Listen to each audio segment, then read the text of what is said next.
Hey, give yourselves a hand for being here, for showing up. Thank you.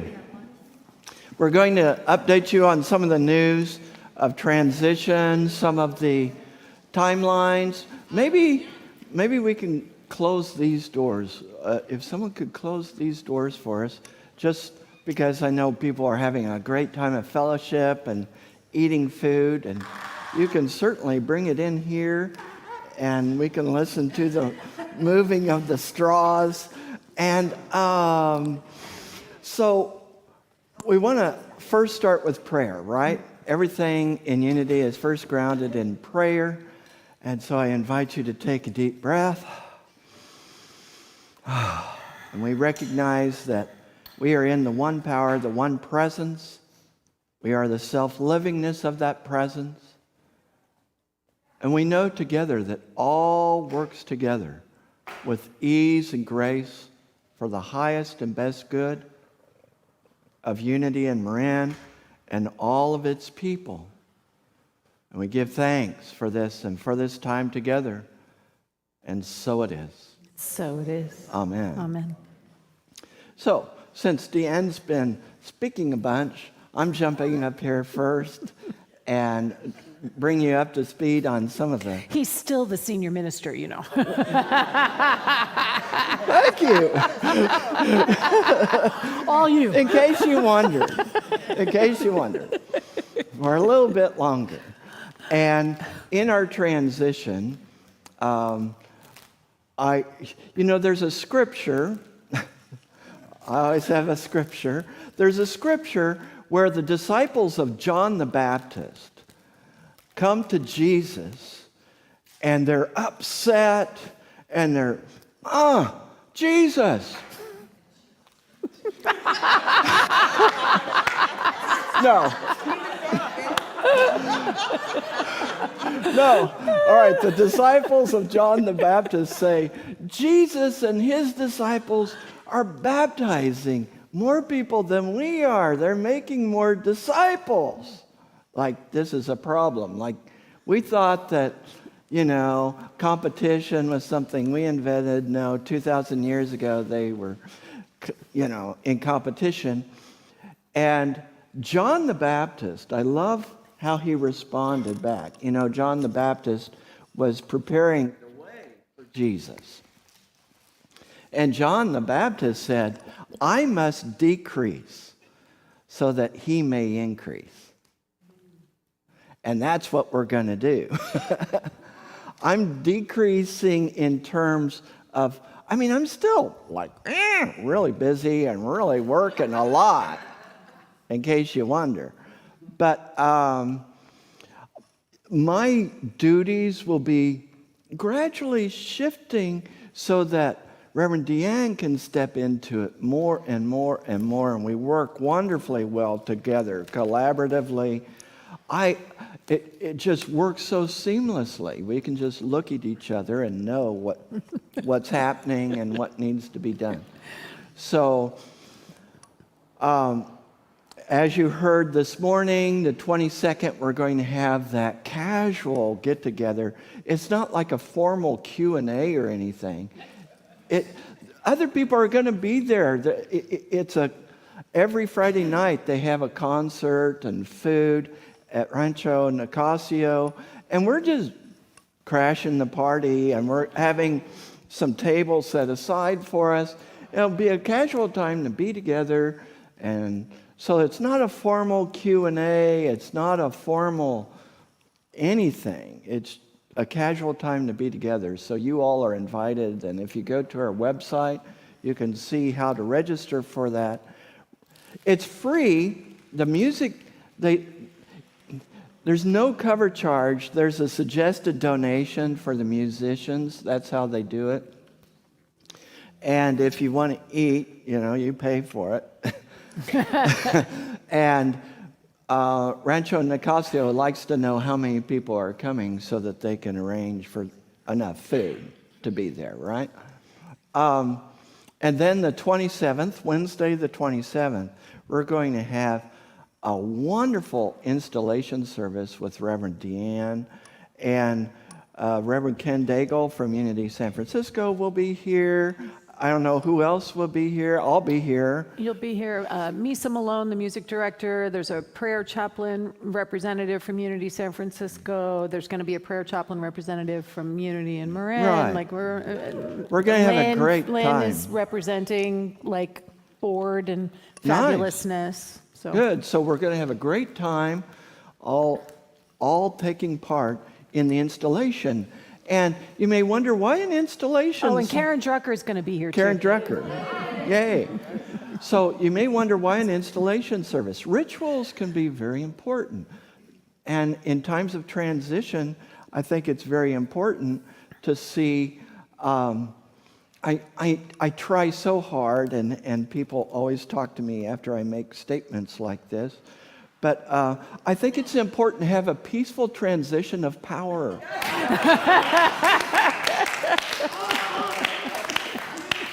Let's slip that in, right? There's only one power. And those who know that can make transition peacefully. Right? Thank you, Tom. So this is kind of a handoff.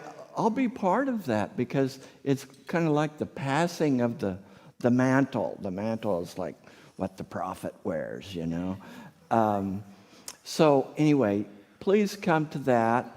And then my last official service here, I mean, sometime down the road, I may be asked to come back here. We'll just see. We'll swap. I'll go to Hawaii and he'll come here. We'll swap churches. We'll do church swapping. Church swap. We're like spiritual swingers. Anyway.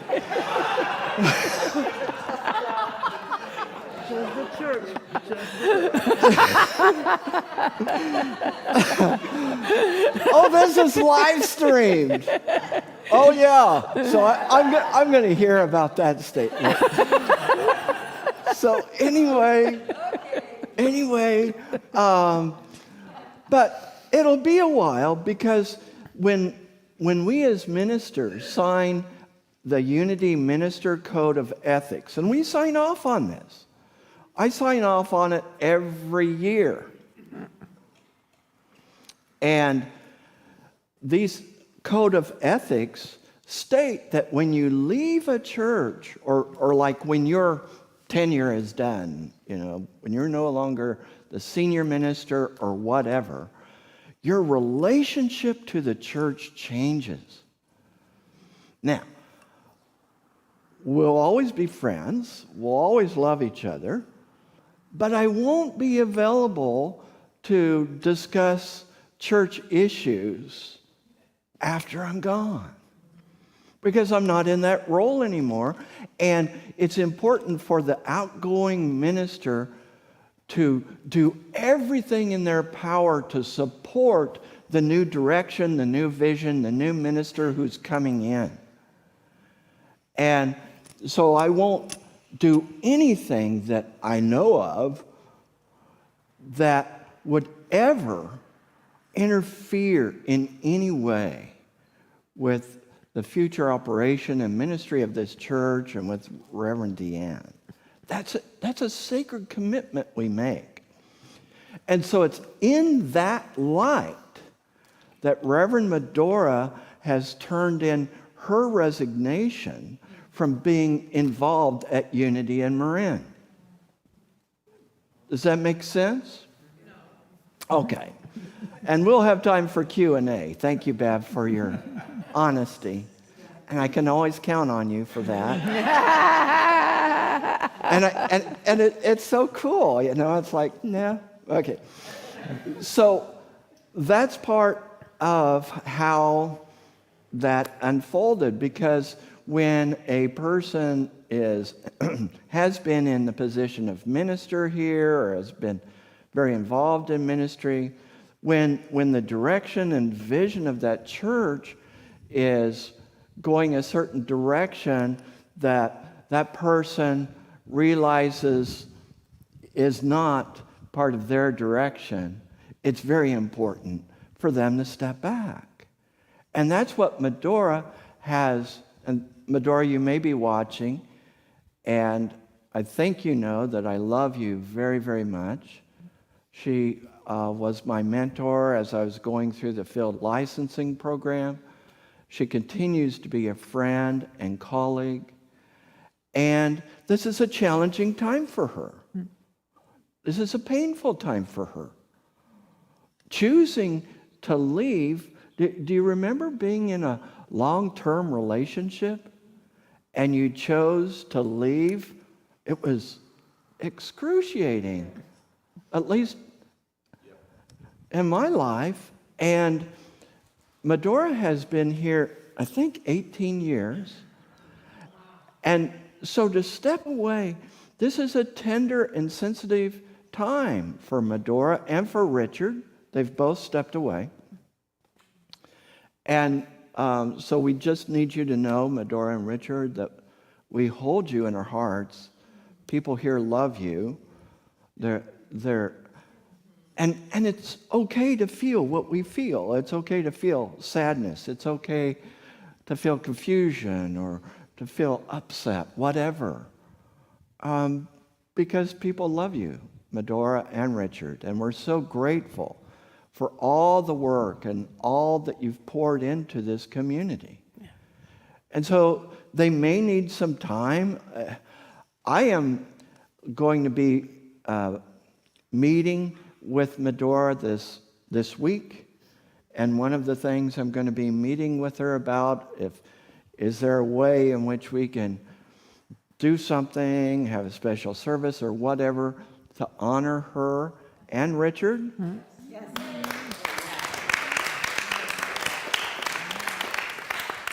But I need you to know that it's not based on our timing.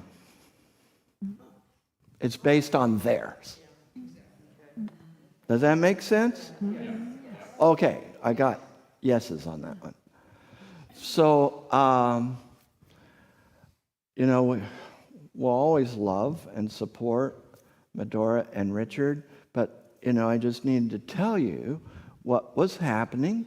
And over the last couple of years, as we've made shifts in staff, as we've been in COVID, and then as we've developed new directions, Medora's hours and duties were reduced. She was still doing pastoral care. She was still doing some important things here.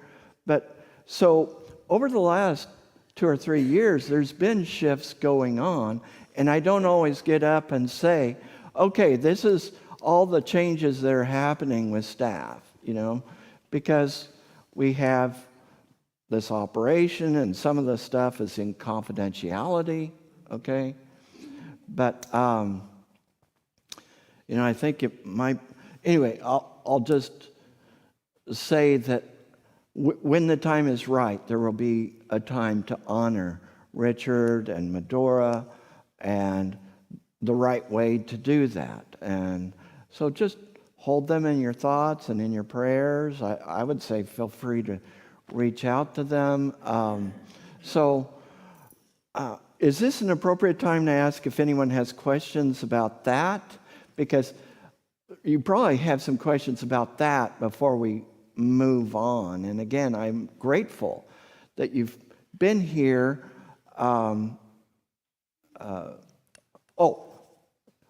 Rumors. Do you know about rumors? Never heard of them. One of the rumors that I heard was that Medora had been banned from campus. That's absolutely false. That's absolutely inaccurate.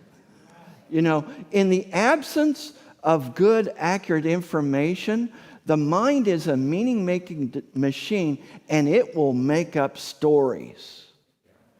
That's just a made-up story, okay?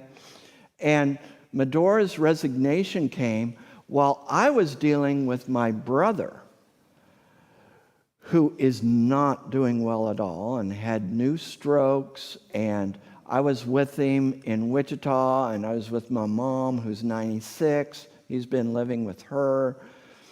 So I was overwhelmed when that email came. I did not know it was coming. I did not ask for it. I will let you know that Medora and I have had some deep discussions over the 3.5 years. Debbie, could you close those doors perhaps? I'm sorry.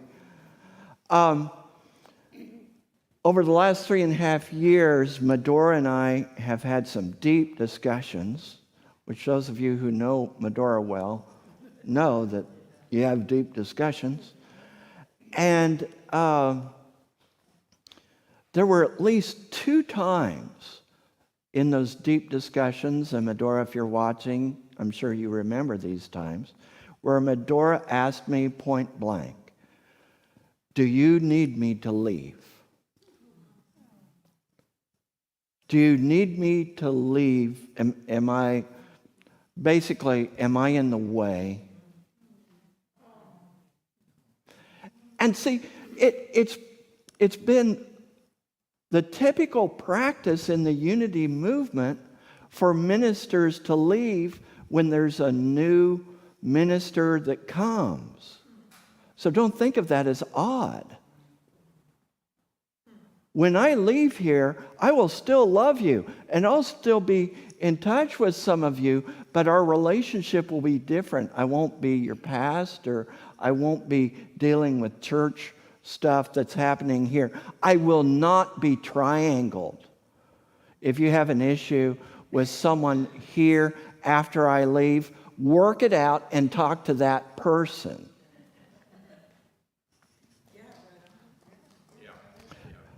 Triangles destroy spiritual communities. Talk with the person in love, and if you don't know how to do that, or if you do know how to do that, please take the Quantum Living Process class that will start August 6th. I know of a unity minister who, when someone calls them and says, "I need to talk with you about something," will not meet with them until they have first done the quantum living process and have filled out their quantum living worksheet. That's how to straighten out communication, how to stop rumors, and how to stop triangulation. Okay?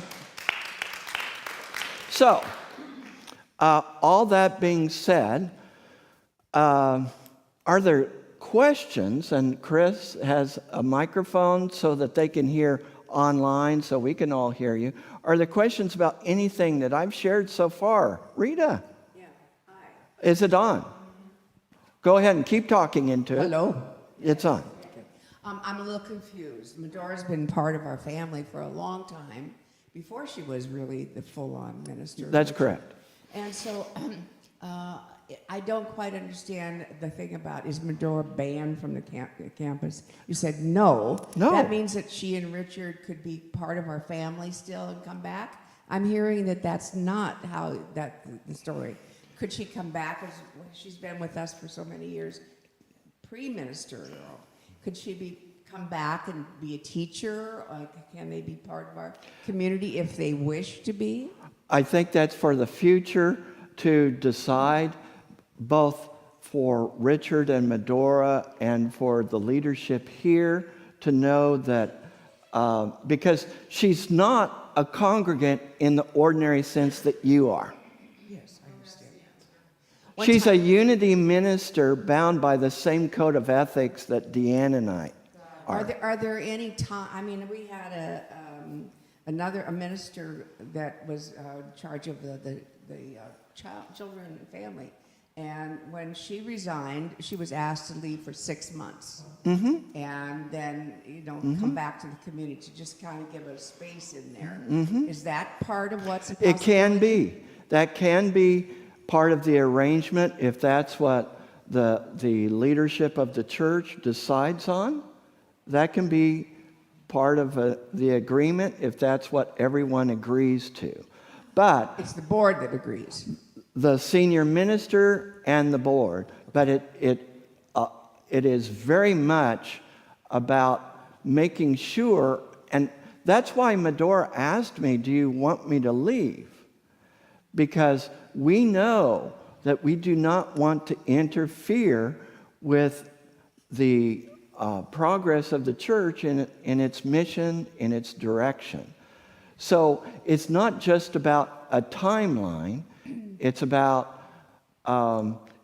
is there a point at which a person can come back in a different capacity, which some people can do and some people can't.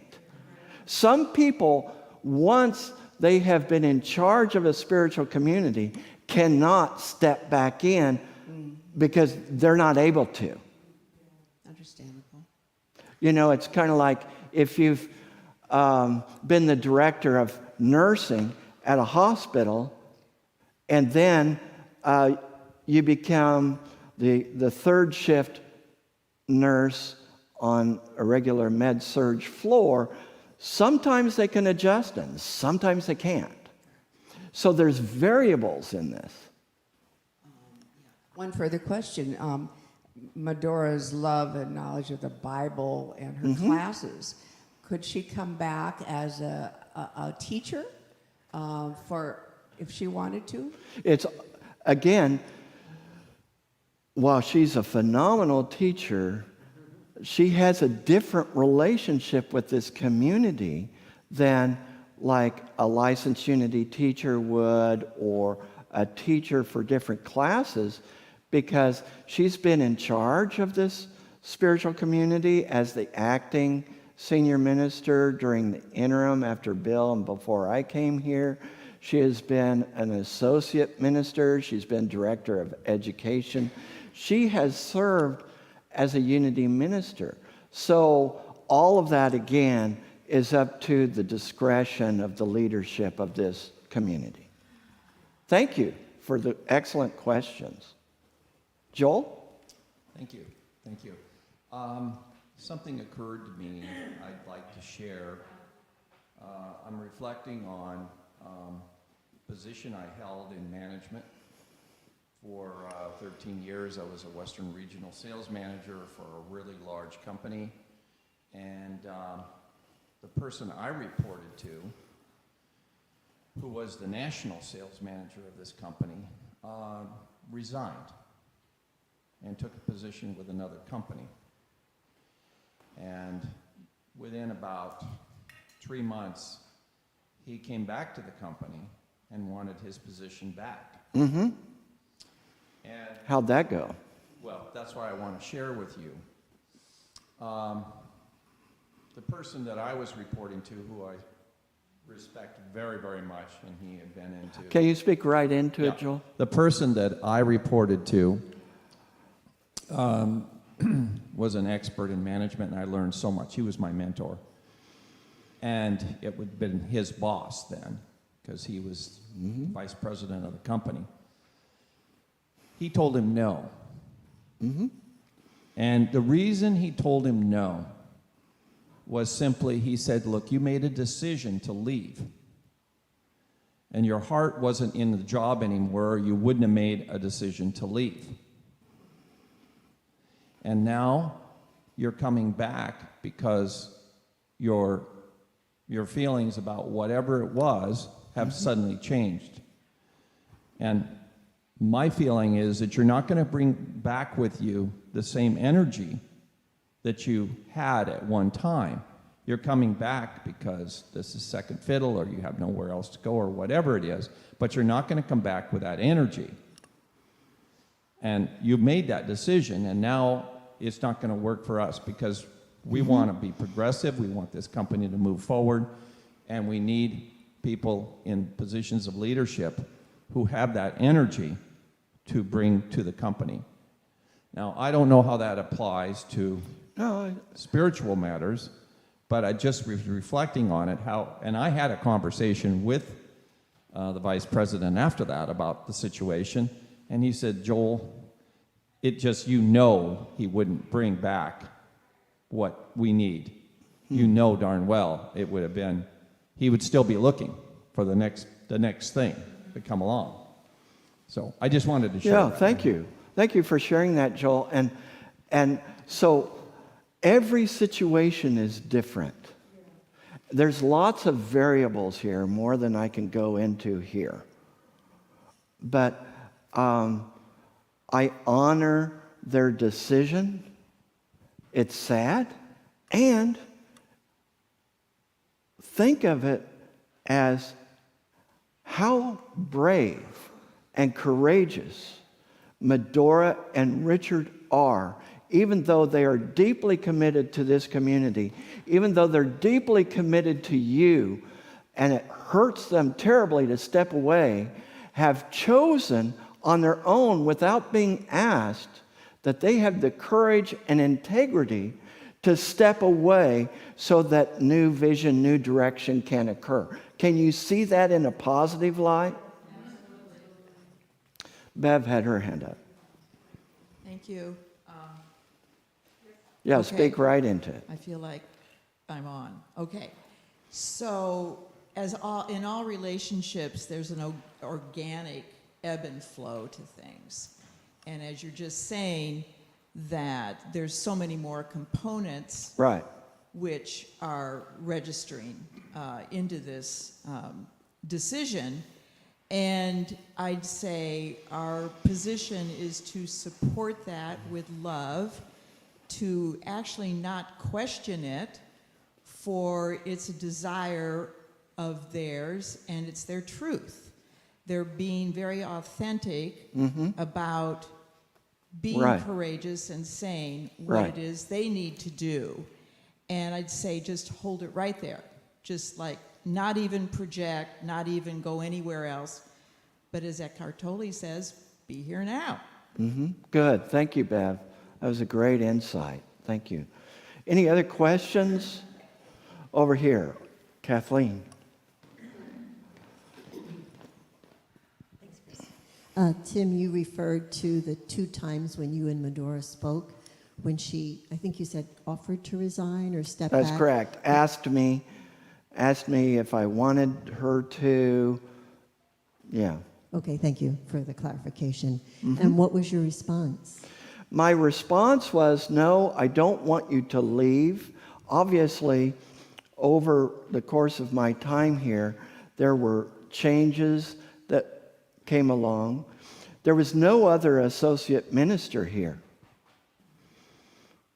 I didn't want the only associate minister that was here to leave, but it was within my power to retain her.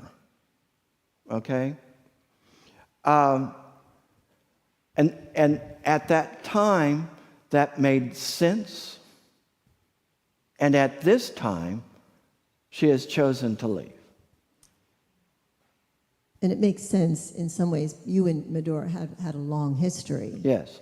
And so we go back to, if something changes in the future, that's up to Deanne and the board. And Correct. Medora and Richard, of course. Right. That's correct.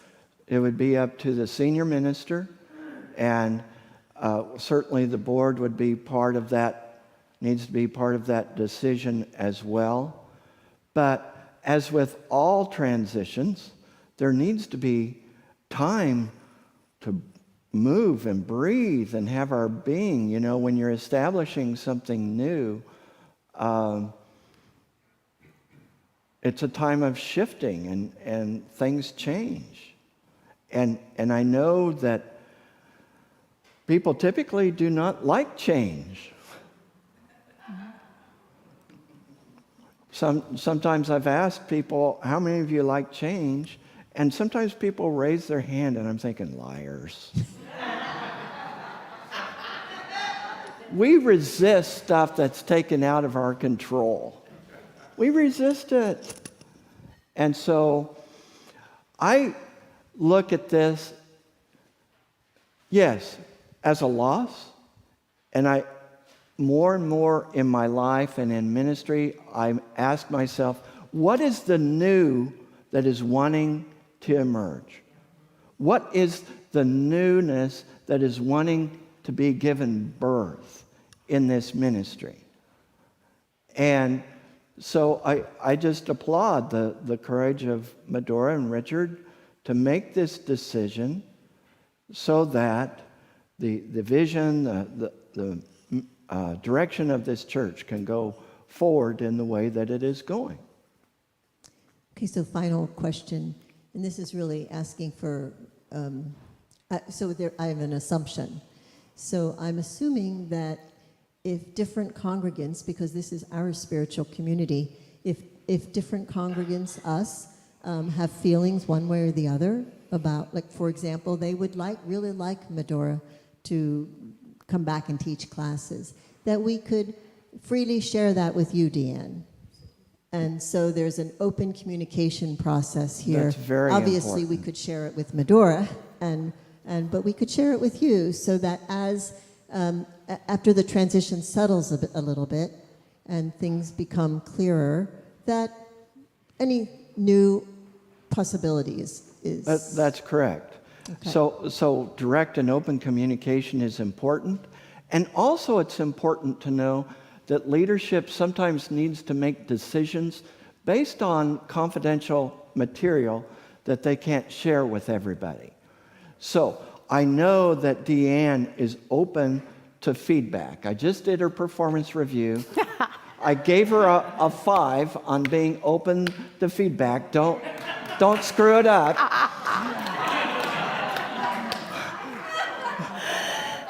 5 out of 5. 5 out of 5. But that being said, being open to feedback doesn't mean that the leadership, the board, or the senior minister is just going to do what you want, because they may know of some factors that you may not be privy to. Okay? So it's a process, and each situation is individual. But thank you for those comments and questions. Anyone else? Cindy? Mm-hmm.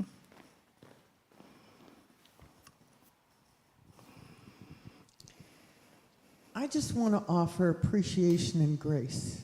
Mm. Richard and Medora are not in their 20s anymore. And I see the ministerial position as a 24/7, 365 job.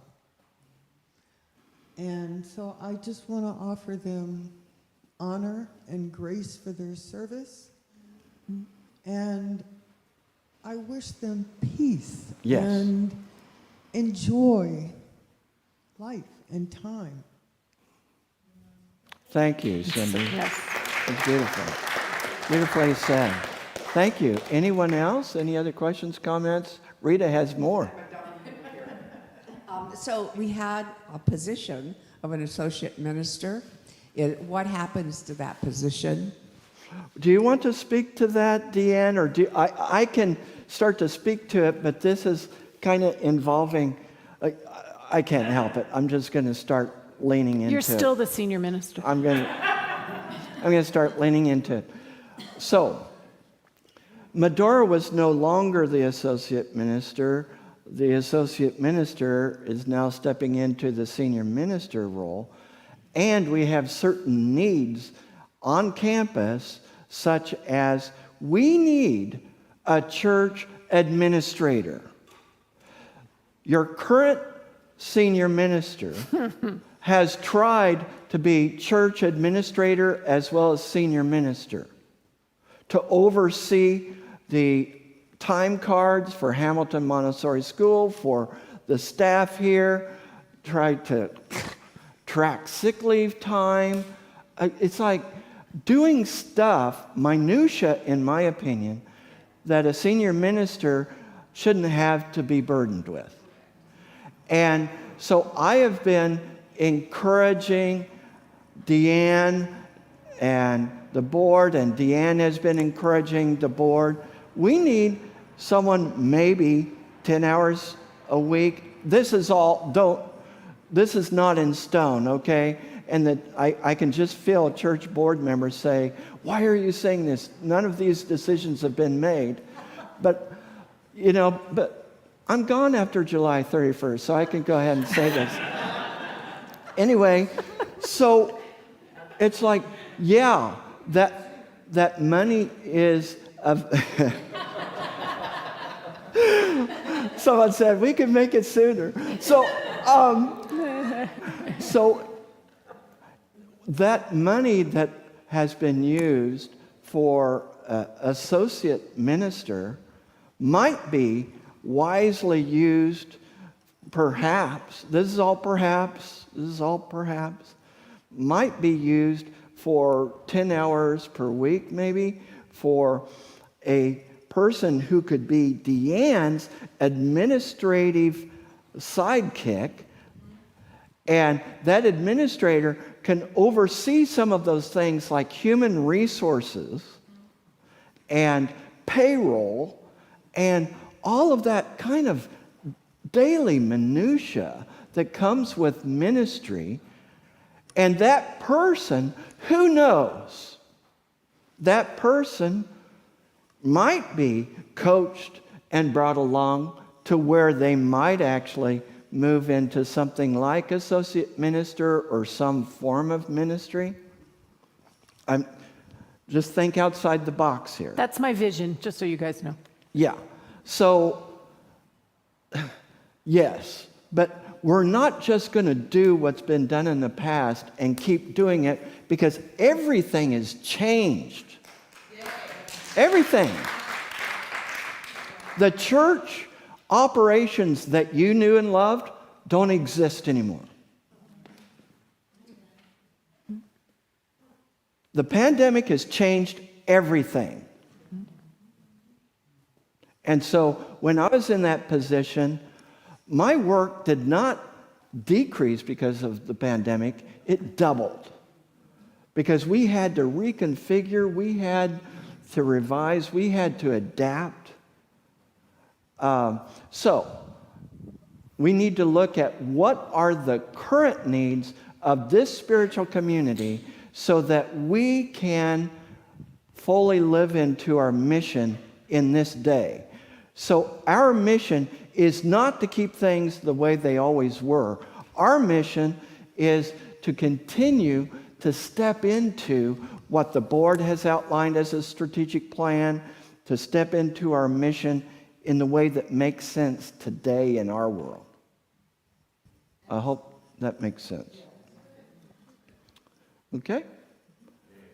All right. Any other questions, comments? I actually love doing stuff spontaneously and not knowing what the questions are in advance. I really do. I do. Well, I'm not going to surprise you with a question, but I do want to say thank you for steering us through the pandemic. I can't even imagine what that was like. Thank you. So thank you. Look, a standing ovation. Thank you.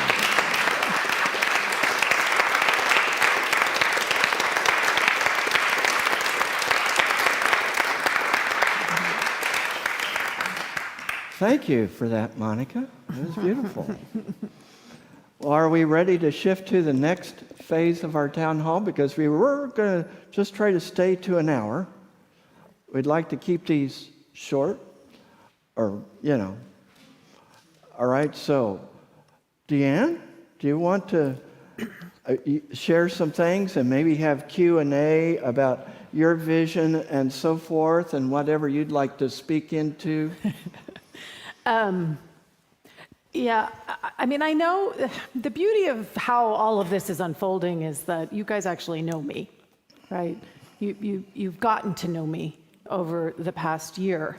And so there's not a lot of surprises. Like, we're not going to have a honeymoon period where you think I'm something and then I'm not that something, right? Like, I am here, and you've seen the things that are wonderful about me and the things that might be some challenges about me, right? I would just like to open it up to any questions that people might have. Before we open it up for questions, just to let people know that, you know, this past year working with Tim has just been amazing, right? Like the connection that he and I have, the shared vision that he and I have. And I want to be really clear, there are so many unknowns right now. There are so many unknowns. What is spiritual community? How does that exist post-COVID? What does that actually look like when people don't have to physically show up? Yay, people who are joining us via live stream, right? There's a consciousness shift that we are being invited to step into. And I keep thinking about when Unity San Francisco first decided that we were going to bring live streaming in, we looked around at the spiritual communities that were already doing it. And we came here.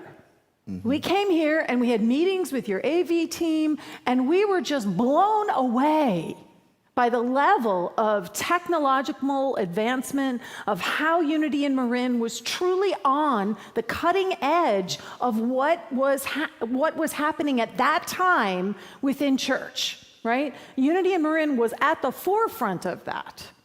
And it required a lot of things to change.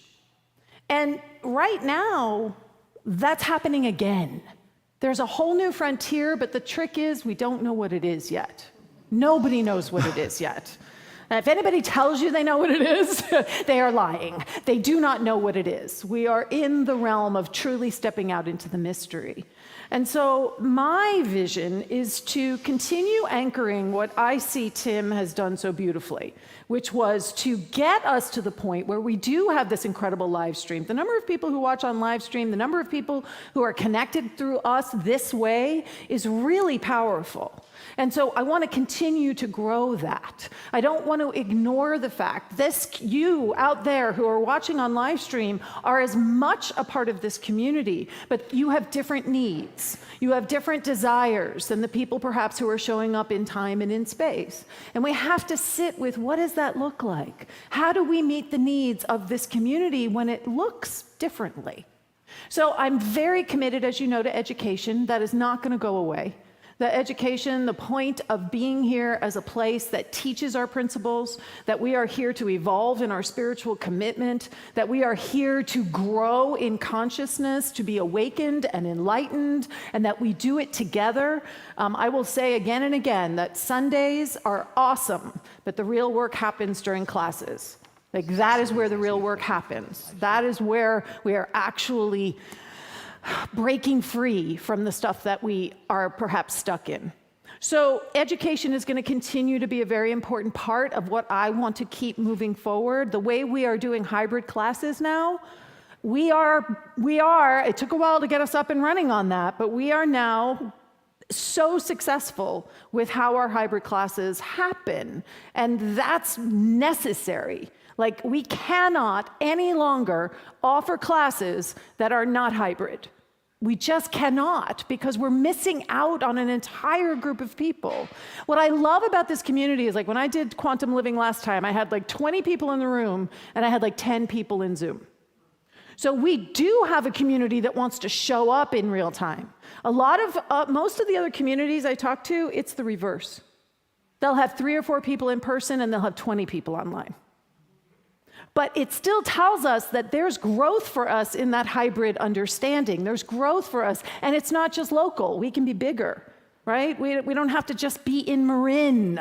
We can be bigger than that. So that's part of my goal, is that we continue to grow our larger presence.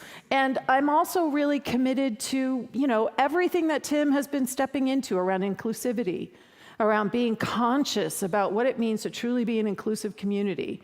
And how are we all being, I look at the polarization in the world right now, and it's just heartbreaking. And what our principles come back to again and again and again is, if I can work on it in here, then I am changing the world through what I am doing in here. So if we're seeing divisiveness out there, if we're seeing polarization out there, if we're seeing exclusion, then guess what? It's in us. It's living in us. So I am really interested in just continuing to do that work gently, compassionately, lovingly, but I do think that we are all being invited to step in. I definitely would love to begin to try to attract younger families, right? I think that it's very important, or even just young people, period. Right? That's very important. And that is going to mean that some things might have to change around here. right? That in order to attract the 20s and the 30-somethings and the 40-somethings, I've had a couple of folks who attend now who are in that age group who have been like, yeah, I wish the music was a little more contemporary, a little bit more songs I actually hear on the radio, and that is something we have to look at, right? We have to look at how do we create a space that is actually inviting to different generations, right? What is it that they're interested in? What is it that fires them up? And let me be clear, I have no answers. I want to be really clear. I'm in the journey with you. I'm in the journey of exploring. So we're going to try things. We're going to see what happens. Kind of like what we did with the Advent stuff with the prayer chaplains. We tried it. We saw what happened. We saw the traction it got. It was like, oh, yay, that piece works. So I'm looking at this as being a time of exploration, a time of creativity, a time for us to step away maybe from, and I know tradition is a really strong pillar in this community, and I love the traditions. But I also know that creativity is a really strong pillar in this community. And there's a tension between those two sometimes, right? There's a tension between those two. So I'm just going to invite all of us to be interested in what's that tension and what's getting triggered for us. And then we do the quantum living process, and we're able to, right? Like we're all these tools so that we as a community can begin to open up into what else is possible. Because there's so much more possible than any of us know. Isn't that fun? Yeah. I mean, that just makes me so excited, right? My vision is that in 12 years, right, that we are looking back and we're like, wow, right? You remember when we used to do stuff that way? Right? And look at how we do it now. Because I can guarantee you that when the heyday of this church, when they created this campus and they sort of brought everybody in, we're not doing stuff the way they were doing it then. There was something else happening then, right? So we just want to keep evolving. That's my commitment. And we don't have to do it at the speed of a rocket, right? Karen Drucker sings that song that we can go as fast as the slowest part of us wants to go, right? So I just want everyone to take a breath with me around this, right? But that's the vision that I'm holding. I see Unity in Marin as being one of the flagship Unity churches in this country. That's what I see. I see us being a place that people want to come because we have this vibrant education program, and they want to teach here, and they want to have concerts here, and they want to be engaged in what we do here. Our sense of community is so powerful and so strong. And I just want to keep growing that. So come to Matt Venuti on Wednesday night, right? Like, we have to break out of our shell. I know it's hard. COVID has gotten us all sort of in this retracted, sort of contracted space. And we just got to keep expanding out of that and keep taking advantages of the opportunities that we offer here to do those sorts of things. So I'm open to any questions that people might have about what we're doing and where we're going. Hi, Deanne. Hi, Charcel. Thanks for everything. I'm speaking up for the people who show up at the virtual courtyard, because several of them have told me they really hope you continue that, because it's been really, really important to a lot of people. And Yeah. I could see it becoming important to more of the online community. So can you speak to that, please? Yeah, thank you so much, Charcel. I've been talking with the prayer chaplains around how to make the virtual courtyard really sustainable, right? Long-term sustainability. Things that got triggered during COVID were great because they sort of got us through that period. And then we have to sit with, okay, now how do we actually sustain that? So the prayer chaplains are sitting with who might feel called to be the facilitators on those calls, on those virtual courtyards, which I can step in occasionally, but I don't have an associate minister. So this is where and the prayer chaplains know this because I've told them this, that I'm going to be leaning into them to be part of that pastoral energy, and that's the emeritus too as well, right? So we've been talking to the prayer chaplains about having them facilitate that virtual courtyard. It might not be every Sunday because we're increasing programming on Sundays here. So it might be 2 Sundays a month, there'll be a virtual courtyard. And it'll be facilitated by either by prayer chaplains or by myself. So that's the goal, and I'm trying to work the pieces to see how we can get that moving forward. So those of you who love the virtual courtyard, don't give up. We're going to make it happen. Thank you. Yeah. And I know Kathleen has a question.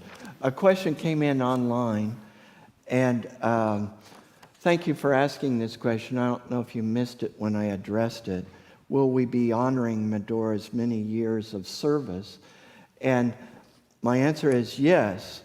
I don't know when or how, but yes, and I'm going to be discussing with her next week. And again, it's very much around the timing of Medora and Richard and when and where and what they feel comfortable with. And something else I meant to do, and that is, would the board members who are present here please stand? Oh, yes. There's several of them Yeah. here. Can we give them some love? Yeah, thank you. They are awesome, and they give a lot of themselves in service. So thank you, board members. Thank you. Yes, Lindsay. Oh, Kathleen also. Can you hear me? The top. I always can't figure Speak. out microphone. Yeah, put it right on your chin. Out on my chin. Is this better? Yes. Yes. Good. I finally learning how. Yes, thank you for all you've said. It's all coming together beautifully. Thank you. Speaking of Medora and you going forward, thank you for Sarcelle for your comment too about the board. I'm so glad you introduced them because as part of our community, I expected actually that this town meeting, is that what we're calling it, would have board members speaking. I don't know if that's part of the program. But Not my today. question Yeah. is, it's about a statement. I was so disappointed when the board made the decision with the senior minister so quickly. We had that wonderful gathering where we separated into tables and put our input. I would have at least liked one more meeting where that information was shared so that I could have felt more a part of the process, even though I understand the board had to decide. It was their decision, but at least to feel that I could have had a little more sharing, at least sharing as a community member. I missed that, and I just need to say that. And I'm happy going forward, even with Medora, news about Medora. Yeah. And I love this place. My heart is opening more. Thank you all for all of this. Thank you. Thank you, Lindsay. Thank you for sharing that with Did us we all. want a board Is there member a to board speak member to who wants that? to Or speak to if that, not, or- that's okay. Lynn? Thank you. Hey, Lindsay, thank you. Thank you so much for sharing your concern and your comments. I understand. Obviously, what you were hoping for didn't happen. All I can say as a board member and speaking for myself and is that each week as we moved through the process, we made the best decisions we could. We had, at the time during March and April, we had a lot of people going out with COVID, coming back in with COVID. There were a lot of changes happening. There was programming already planned for Sundays, and we simply, while we had an intention to have more of these we had the intention of having more of these sessions. We just couldn't make it happen. I mean, that's just the truth of it. So the way that from my perspective, the way we tried to tackle that was to be present here every Sunday and to be open and reaching out and speaking to people. And I know that I've spoken to many of you here on various Sundays, and I know the rest of the board, you know, has been present and reaching out to people. We've responded to emails. We have had people, you know, come and talk to us individually, and so we've had to have our communications in a more individual way. And here we are. And amazingly, the weeks keep happening, the days keep going by, and brought us to this place. So I apologize that we could not do more of these sessions, but that's kind of what happened. Barbara, did you? Thank you, Lynn. Hi. Lindsay, you kind of hit a nerve for me, because one of the things that I feel so strongly about this community is the connection we have with each other. And in that connection, I think there's a lot of potential for creativity, for coming up with ideas about how we can get together and make certain things happen, how we can create things that we're going to be really proud of. You know, I think there's a lot we can do together, and we need to know what each of us is good at, you know, and utilizing small groups for that opportunity, I think, is a great idea, and I'm going to really try to work with that in my head and with the other board members. But thank you for bringing that up. Thank you, Barbara. Yeah, go ahead. Thank you, you guys. Any other were there more questions for the board? Okay, Kathleen had her hand up, and then Rita. I saw. I'm sure there might be others. Okay, back to my congregant, take off my board hat there for a minute. Deanne, since you just received a 5 in feedback and communication, Yes. which I want to say is Don't like... disappoint me. Bring it on. Bring it on. I think I 100% agree, Tim, that triangulation and gossip in a spiritual community, in any community, is just so toxic. And we're better than that. So you're open. We, of course, are going to have feedback and ideas, and it's a transition from one style to another. How is the best way for people to lovingly share what they love and maybe what they'd like to see more or less of? Yeah, Is that a fair great question? Yeah, absolutely. I love that question. I have been making my best effort to reach out personally and try to call as many people as I possibly can, so that you have my phone number in your phone, so that you have a way to reach out to me, so that you know that I actually am accessible.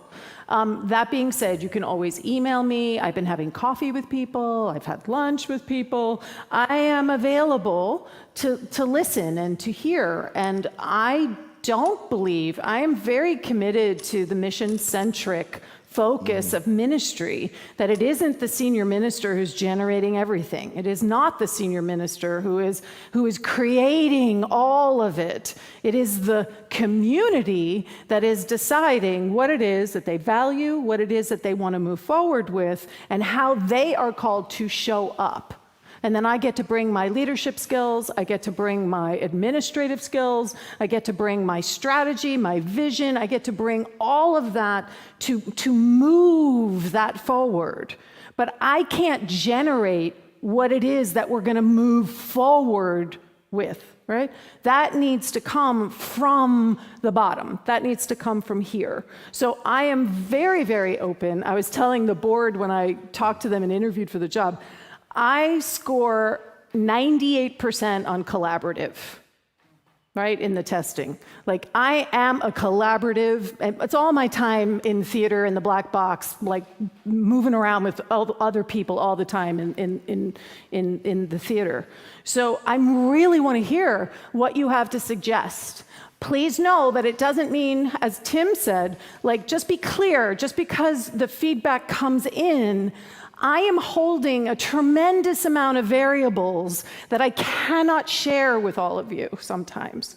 So if something cannot happen or doesn't happen, just know that it doesn't mean that I wasn't open to it, and it doesn't mean that I'm not open to other ideas and other suggestions.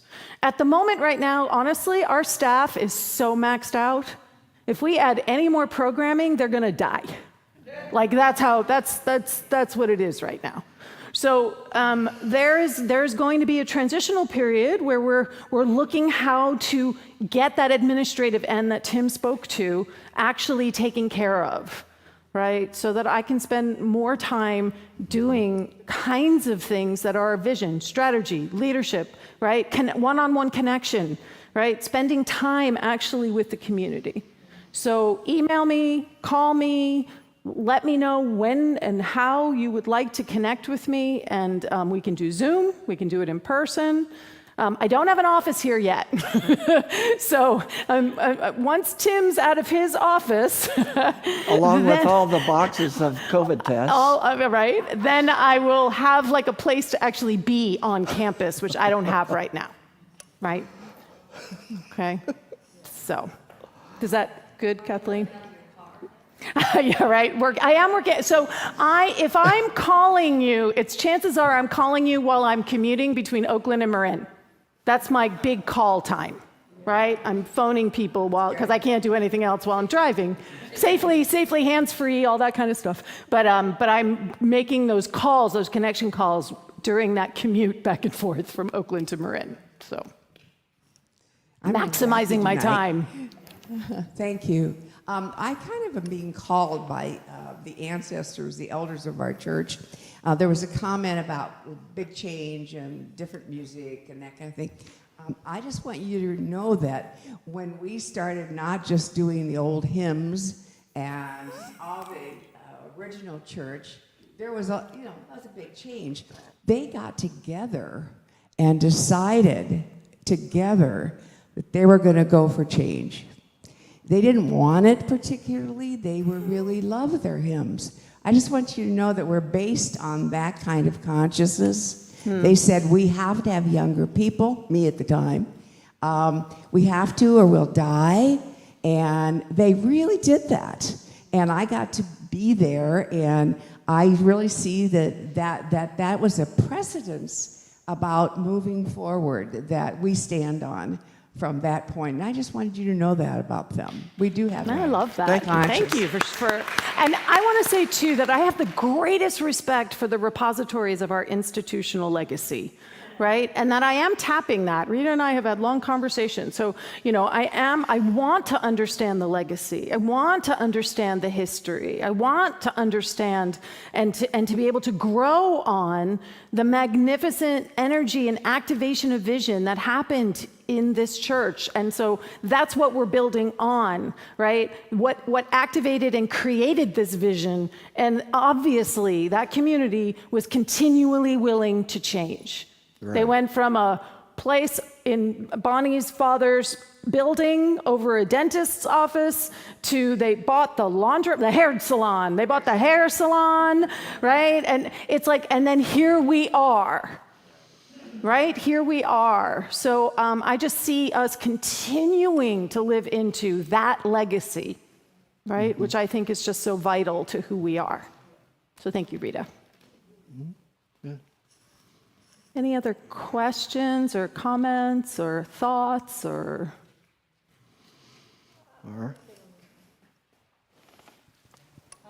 Thank you.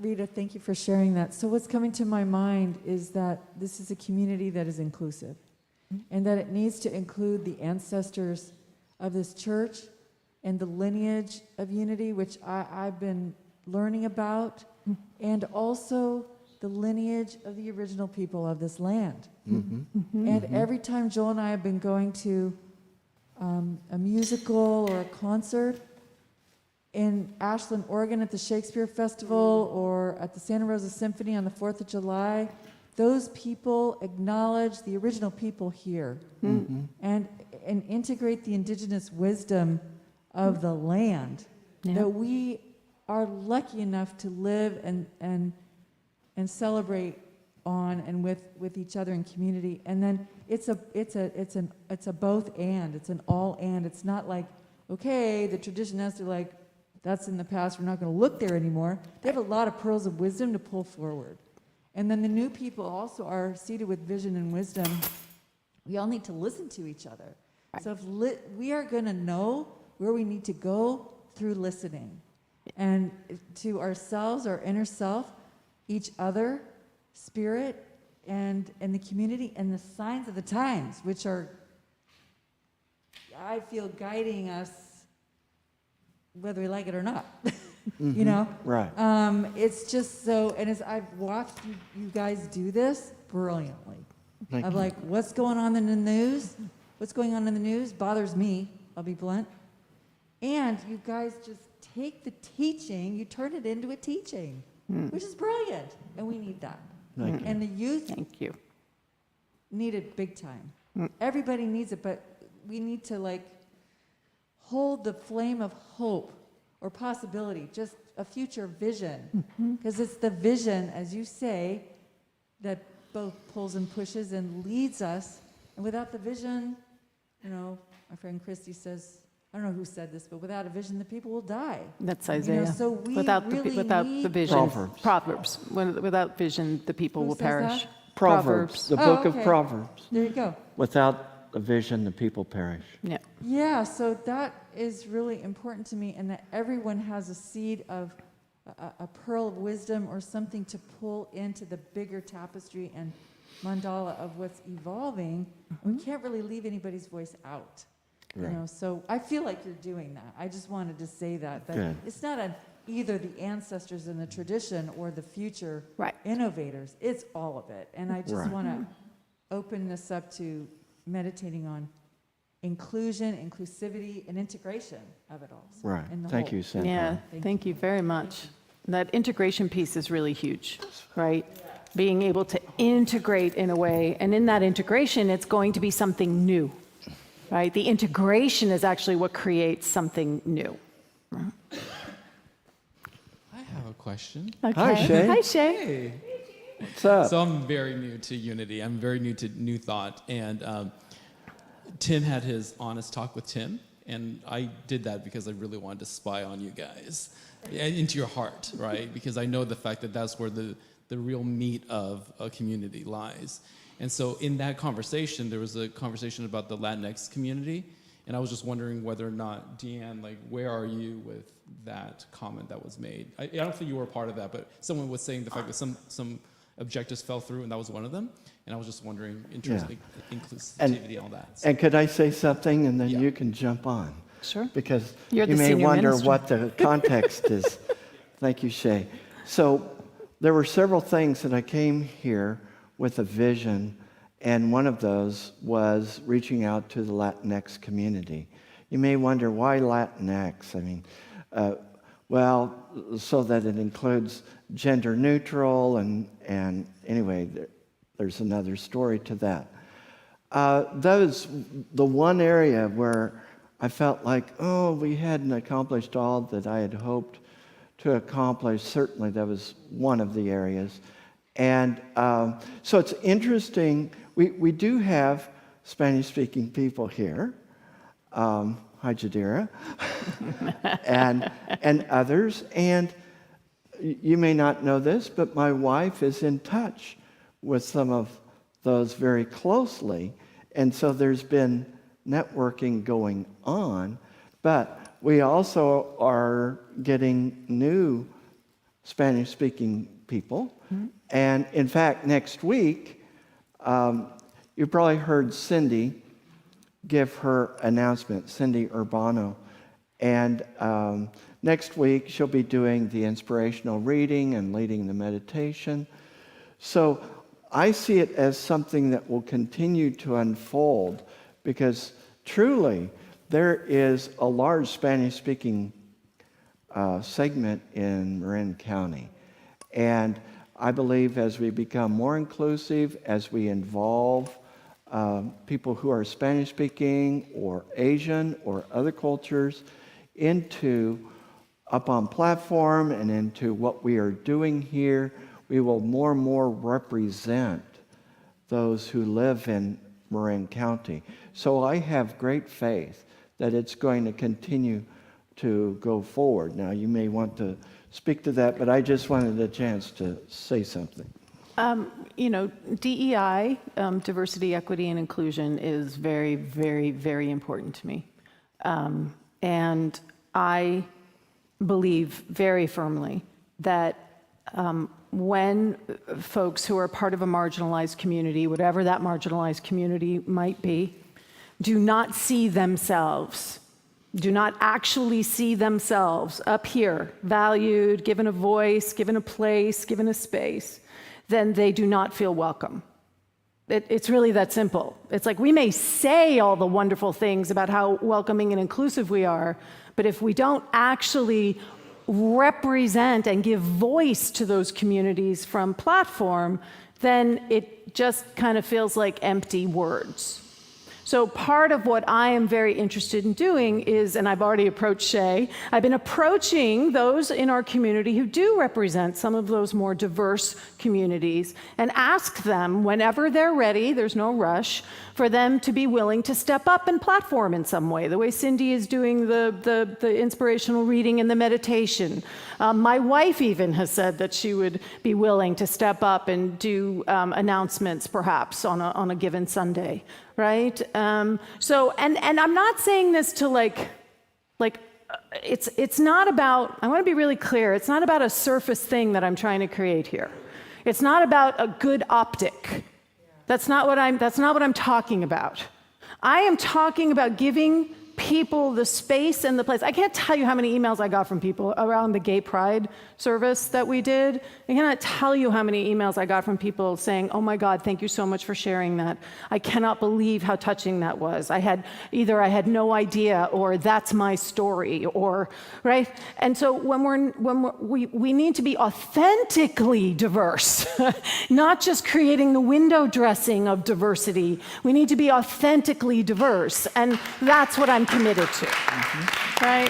So that includes Latinx community. That includes creating opportunities for Cindy Urbano with her laughing yoga, right? Like giving the voice, the power, supporting, nourishing those voices that perhaps don't get as much nourishment out there in the world. And that this can be a place where they do find that nourishment. That's well said. Right? Yeah. Good. So that is very important to me. Okay. Are we good? It's 1:15. I know Tim and I didn't want this to run much longer than an hour. Are we good to wrap it up? So let me say this. If you have any questions, if you have any thoughts, I am available, right? She got a 5. I am available. I got a 5 on the feedback. Though I have to tell you that if you give me the feedback that I touch my hair too much or something, I may or may not actually take that in, right?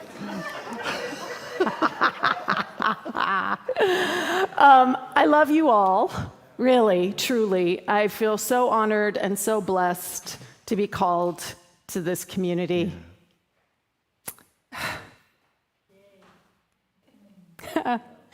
When you know the alignment, when you just know the alignment, and I know that there are things about this that were not perfect, right? And messy and whatever that was. And I know that we're still going to be messy, right? We're still going to be messy. It's still going to be this time of transition and change. But I do just want to say that in my bones, I know that I am in the right and perfect place.